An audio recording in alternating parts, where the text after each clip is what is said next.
So you've read through the notes on compressors, and now I want to demonstrate how the different types of compressors will not only manage the dynamics of your signal, but they're also going to add some sort of character or color to your sound. Now, in my sound career, I've worked with SSL, Neve, API, Teletronics, DBX, and so many other absolutely amazing brand names.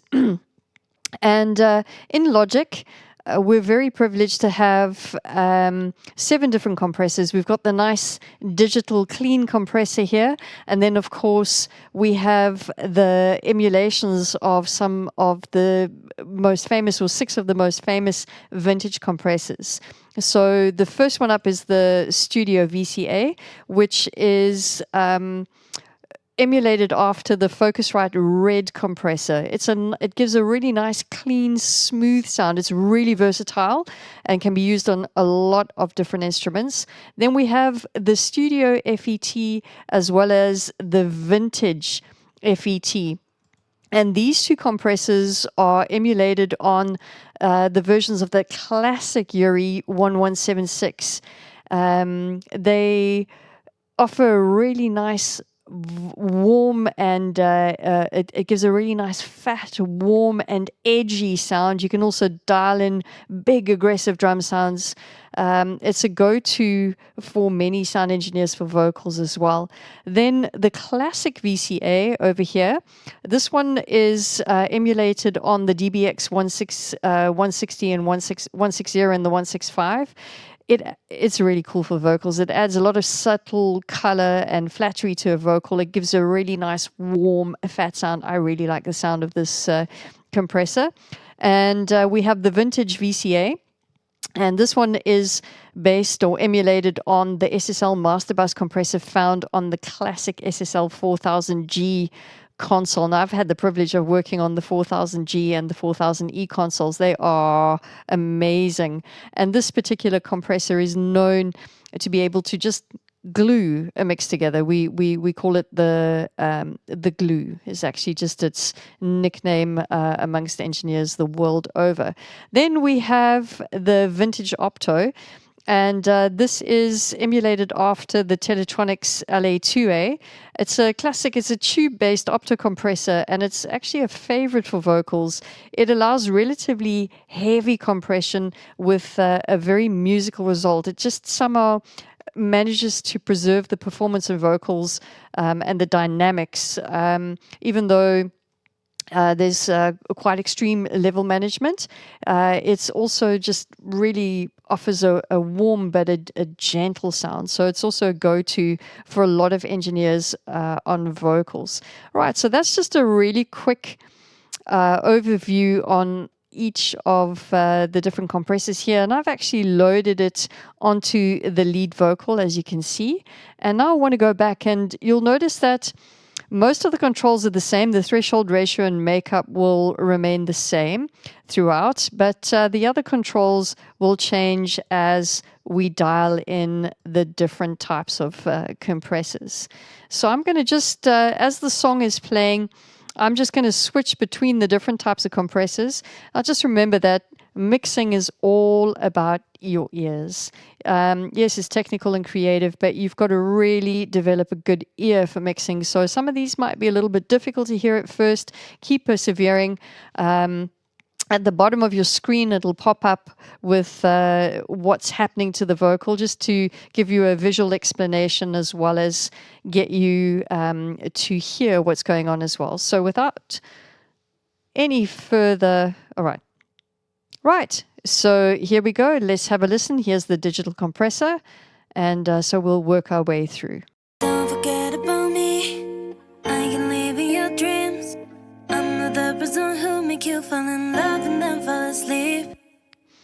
Okay, so what will happen is that even though each of these have their own distinct sound and response. You can still dial in the degree of the analog character that you want, but the dynamic response will differ from model to model, even at the same settings, each in accordance with their own original response characters. So even though the settings are going to be the same, the dynamic response is going to differ from model to model, which is what I want you to hear. Don't forget about me. I can live in your dreams. I'm not the person who make you fall in love and then fall asleep. Let me tell you a thing. When I see you can breathe, you make me think what it would be like if I kiss you on the lips.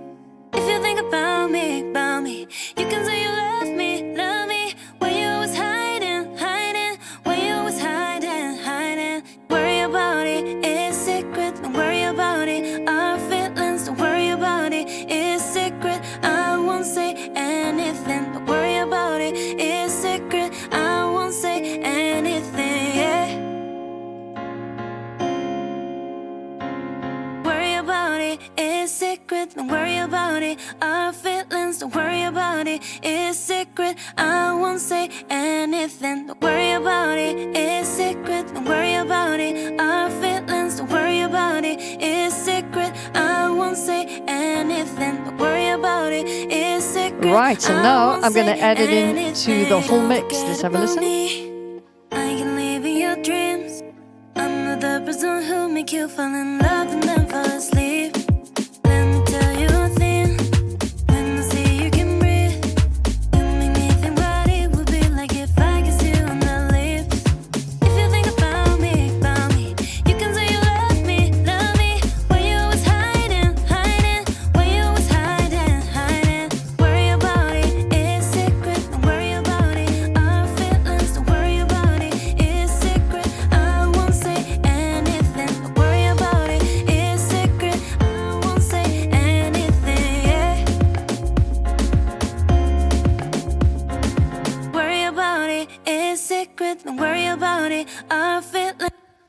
So right, you can see that understanding and knowing the different types of compressors will help you to not only choose the right compressor and the right tool for the job, but it's also going to, remember, it's going to add some sort of character or color to your sound. So get to know your tools, use your ears, go and read up again, go read those notes on compressors and really learn what the different types of compressors are and what they're generally typically used for.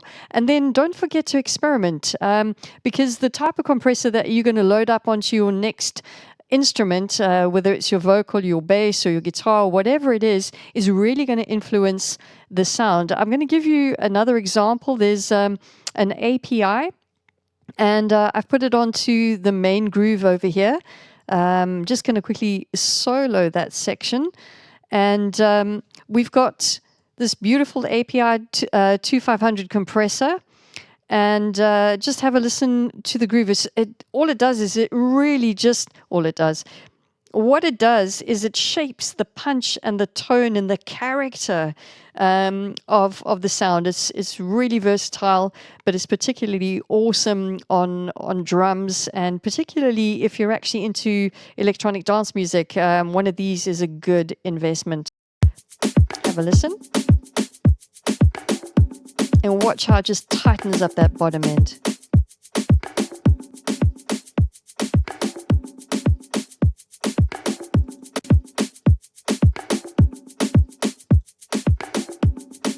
All right, so on its own, it sounds a little bit strange, and you think, oh, something's happening there, I'm not quite sure, but watch what happens when we put it into the mix. Here we go. Don't forget about me.